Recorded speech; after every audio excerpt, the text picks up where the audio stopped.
Hello friends, welcome back to my channel Arise World. ഇന്നത്തെ recipe chicken nuggets.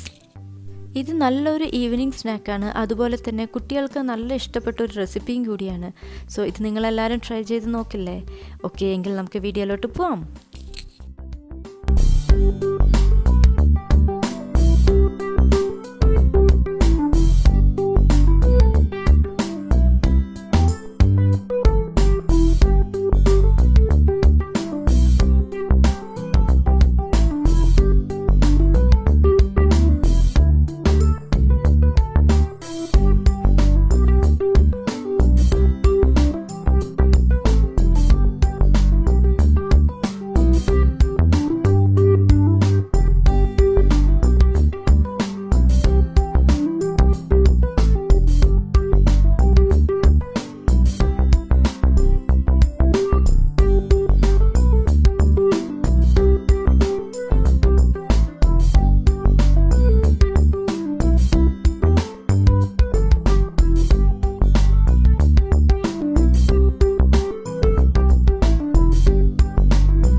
Thank you for watching my video. നിങ്ങൾക്ക് ഈ വീഡിയോ ഇഷ്ടമായാൽ please like, share and subscribe to my channel.